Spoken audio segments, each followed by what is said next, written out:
Breaking లో చూస్తున్నాం. అమెరికాలో తెలంగాణ వాసి మృతి చెందాడు. కాలిఫోర్నియా పోలీసులు జరిపిన కాల్పుల్లో మహబూబ్ నగర్కు చెందిన నిజాముద్దీన్ మృతి చెందాడు. ఉన్నత చదువుల కోసం 2016లో అమెరికా వెళ్లాడు నిజాముద్దీన్. విదేశాంగ మంత్రి జయశంకర్కు నిజాముద్దీన్ తల్లిదండ్రులు లేఖ రాశారు. మృతదేహాన్ని స్వదేశానికి తెప్పించాలని విజ్ఞప్తి చేశారు.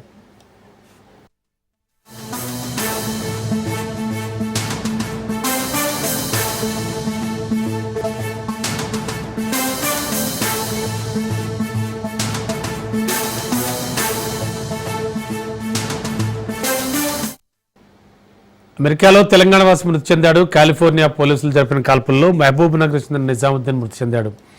ఇక మరింత అదనపు సమాచారం అందించడానికి మా కరెస్పాండెంట్ సాగర్ సిద్ధంగా ఉన్నారు. సాగర్, యాక్చువల్గా ఈ ఘటన నేపథ్యం ఏంటి?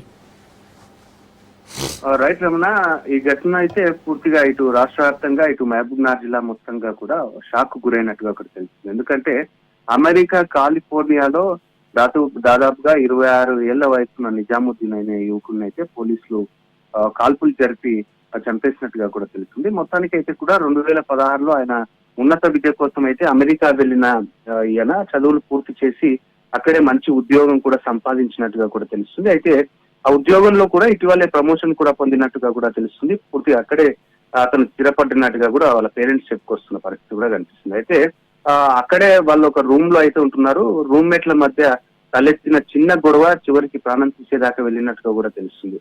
ఎందుకు అనంటే సెప్టెంబర్ 17న తెల్లవారుజామున ఏదైతే ఉందో ఏసీ వాడకం గురించి అయితే ఏసీ వాడకం ఇటు గది విభజన విషయంలో పూర్తిగా అతని రూమ్మేట్స్ తర్వాత ఇతనికి పూర్తిగా వాగ్వాదం జరిగినట్టుగా కూడా తెలుస్తుంది. అయితే వీళ్ళు కత్తులు వాడుకున్నట్టుగా కూడా సమాచారం అందుతుంది. పొరుగు వారంతా కూడా ఇదంతా ఈ ఘర్షణలో విని పోలీసులకైతే ఫోన్ చేసినట్టుగా కూడా తెలుస్తుంది. మొత్తానికి అయితే పోలీసులు అయితే సంఘటన స్థలానికి చేరుకున్నారు. అందరినీ ఒకసారిగా చేతులు పైకెత్తమని కూడా ఆదేశించగా అందులో కొంతమంది సహకరించారు, కొంతమంది సహకరించలేదంటూ కూడా తెలుస్తుంది. నిజాముద్దీన్ మాత్రం సహకరించలేదంటూ కూడా పోలీసులు చెప్తున్నట్టుగా కూడా తెలుస్తుంది. అదే కారణంగా పోలీసులు నేరుగా 4 రౌండ్లు అయితే కాల్పులు జరిపినట్టుగా తెలుస్తుంది.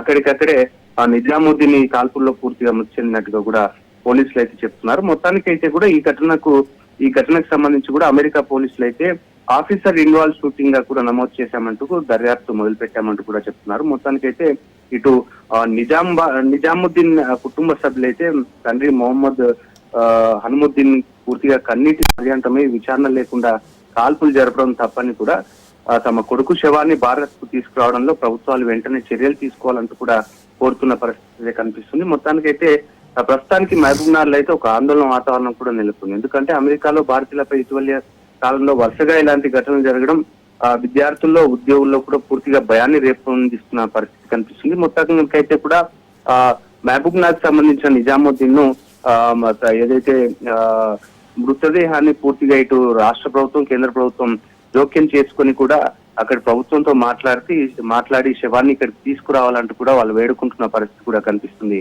రమణ, ఓకే, జయశంకర్ రియాక్షన్ కావచ్చు, గవర్నమెంట్ నుంచి రియాక్షన్స్ ఎలా ఉన్నాయి? మొత్తానికైతే కూడా ఇప్పటి వరకు ఇటు నేషనల్ మీడియా తర్వాత స్టేట్ మీడియాకి సంబంధించి కూడా నిజాముద్దీన్ పేరెంట్స్ అంతా కూడా నిన్నటి నుంచి పూర్తిగా వాళ్ళంతా కూడా ఇటు మీడియా ద్వారా కూడా ప్రభుత్వాలకు తెలియజేస్తున్న పరిస్థితి కనిపిస్తుంది. ప్రభుత్వం నుంచి అయితే ఇప్పటి వరకు స్పందన అయితే వచ్చింది, కానీ ఇంకా మృతదేహాన్ని తెస్తారా లేదా అనేది మాత్రం తెలియదు. మరి కొద్దిసేపట్లో అయితే తెలిసే అవకాశం ఉన్నట్టు కూడా ఇటు కుటుంబ సభ్యులు చెప్పుకొస్తున్న పరిస్థితి కనిపిస్తుంది. మొత్తానికైతే కూడా తమ కుటుంబానికి సంబంధించి కూడా పెద్ద దిక్కుగా ఉన్న నిజాముద్దీన్ ఇలా చనిపోవడం పూర్తిగా బాధాకరంగా ఉంది. తమ కొడుకు మృతదేహాన్ని అయితే ఎట్టి పరిస్థితుల్లో ఎలాగైనా సరే ప్రభుత్వాలు అక్కడి ప్రభుత్వంతో మాట్లాడి పూర్తిగా మృతదేహాన్ని ఇక్కడికి తీసుకురావాలి, తమకు తగిన న్యాయం చేయాలంటూ కూడా వాళ్ళు కోరుతున్న పరిస్థితి కూడా కనిపిస్తుంది. Ramana, okay, thank you Sagar.